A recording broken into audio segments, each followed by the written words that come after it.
With just 1 week to go before we close for Christmas, the whole team here has been talking through what it is that we're looking forward to in 2024. Now we're starting to see a few rumours circulate around. So I thought we'd have a little fireside chat and just go through some of our ideas. I want to start with Shimano Qs. Now we saw Shimano Qs launch earlier this year, and at the time we speculated about the prospect of a road range, and now we're starting to see more and more references to that as well, which is definitely exciting because it opens up the whole avenue of seeing that 9, 10, 11 speed compatibility across gravel and touring and city, which I think is going to really open up the versatility in our custom builds quite a bit. I'm also really hoping that we see things like V brakes and caliper brakes and cable pull discs in there as well to really open up that whole sphere of cycling and make everything just easier to upgrade, replace.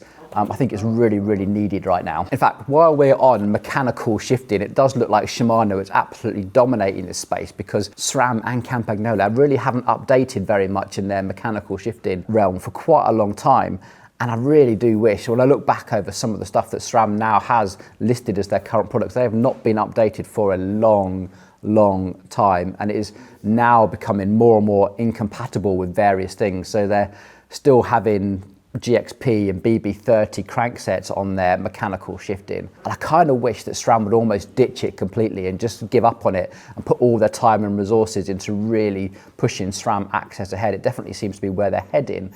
And I would really, really encourage them to take some things out of their inventory and concentrate on bringing the availability and the prices down on some of their SRAM access and really become the wireless electric group set that we kind of now know them for. I do think SRAM have got some interesting things in the pipeline as well. We've already seen rumours of the new SRAM Red. I'm not entirely sure what they're going to do with that. I'm not that excited about going to 13 speed. The group set is already incredibly versatile, but who knows? No one saw the T Type stuff coming from the mountain bike side, and that caught us all by surprise and looks fantastic. And I really hope we start seeing that T Type system coming down to the next level. You see, we've already got wireless shifting across Red, Force, Rival and now Apex, so it makes sense for that T-Type rear derailleur system coming down to the NX level and opening up that to a whole new level of bike. But I guess we'll wait and see. I guess while we're talking about group set manufacturers, we should probably mention Campagnolo. We haven't really seen much from them recently. They did launch their new EPS system. I haven't heard any rumours about what they might have in store for 2024, but I guess wait and see. Okay, let's talk about two of our favourite brands here, Time and Look. I won't dwell on this too much. As you know, Time sale has been on recently, selling off all their old colours, and there's hardly any stock left now. But we have just got a glimpse of the new colours that I'm not allowed to show you yet, but we'll probably show you on a YouTube short. But I have to say they look fantastic, and they've definitely taken inspiration from a video that we did earlier this year. Yeah, that was exposed carbon where it's at the time. Oh yeah. But they do. It has got white logos on the top. So that's a little hint as to sort of the colours that you like to see this year. I think you're going to love them. They're really smart and sophisticated. They really represent the Time brand in a whole lot better. Now, there is some speculation about their new models as well, the Fluidity and the Skylon, and I think we're definitely going to see the Fluidity launch probably in the first quarter of 2024. I'm really looking forward to that. I kind of heard some rumours and some snapshots. I think it's going to compete really strongly against the Look 765 and the BMC Road Machine, a slightly longer, slacker geometry, a true endurance machine. I'm really looking forward to seeing it. As for the new Skylon, I don't know if we're going to see this in 2024.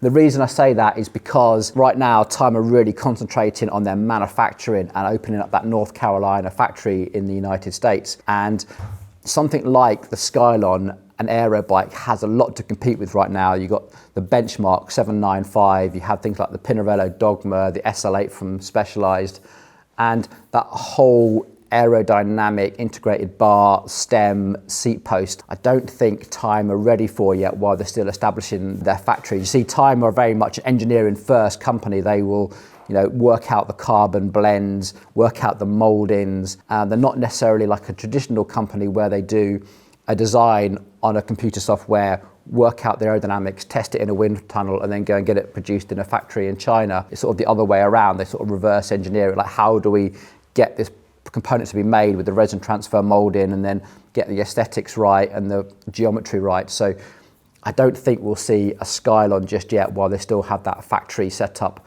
project on. So, but I might be wrong, who knows? That's just my speculation. As for Look, we saw the 795 blade launch earlier this year, and that stock is just starting to come through, and the next sort of deliveries are arriving around March. But we speculated at the time that there was one bike that still needs updating in the range, and we've just seen that information come through. I'm really excited about it. I can't tell you any more apart from their headline. It is just simple and beautiful is all I can tell you right now, and I'm really looking forward to getting my hands on one because it does open up a whole lot of opportunity for interesting custom builds for anyone looking to upgrade their frame into something sort of higher quality, or maybe you've already got your own wheels and parts of a group set. I think it gives you a really good upgrade route at a really reasonable price as well. I think they've actually come through with something quite interesting, but no doubt you'll hear about that on the channel very, very soon. In fact, while we're talking about prices, I think this current massive of discounting is going to continue quite a long way into 2024. The prices of group sets are tumbling, and rightly so, because they were priced astronomically high. I don't think that's going to slow down. There is still a big backlog of stock, and also the wrong type of stock as well. With SRAM, for instance, we're missing like key components. We might be missing certain crank lengths or missing cassettes.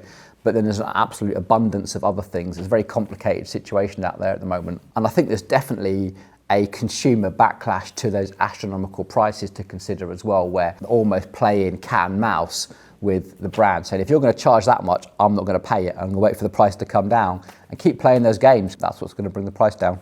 Okay, a couple of other little trends that we're starting to see appear at the moment. I think Pinion, the guys that do the internal gearbox and have now introduced a motor as well. I think we're going to start hearing a lot from Pinion. The brands that we see here in the UK, Zero and Olsen, I think we're going to start seeing them much more than we've ever done before. That whole Pinion gearbox system seems to be getting an awful lot of traction now, and I think we're going to hear a lot from them. And while we're in the realms of mountain biking as well, I do think there's a bit of a trend away from just looking at head angle, and stack almost seems to be becoming the new buzzword in mountain biking, but I guess we'll see how that develops. There's some interesting geometry tricks coming out in mountain biking that is still stabilizing, but this is what the mountain bike industry does. Often the really niche ideas start with the smaller brands and then gradually start to become mainstream. So I think there's definitely a new trend emerging, but I'm really going to keep an eye on that. Another little trend I think I'm seeing is this 3D printed saddles, and now actually custom 3D printed saddles for the individual as well. And I think that is definitely going to be something that we see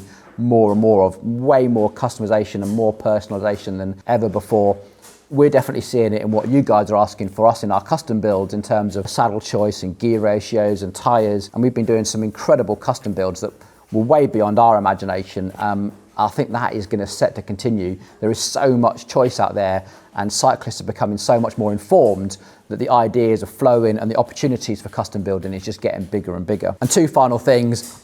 I don't know about you, but I'm definitely looking forward to Hambini's long-awaited oil test. I can't wait for him to drop that on the industry and see where that leads. Absolutely fascinating subject. I think there's an awful lot of snake oil and over-promise, under-deliver in that whole industry. I think that's going to be something to keep your eye on. And I just want to finish up with wishing our mechanic Jake Atkinson the best of luck. He is about to embark on his first season as a pro rider.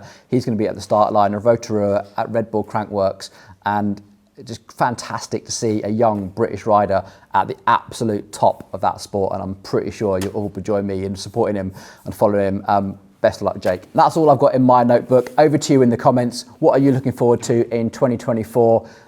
Let us know if you like this sort of content. Please like it and share it, and yeah, get stuck into the discussion. I'm looking forward to reading what you have to say. Cheers.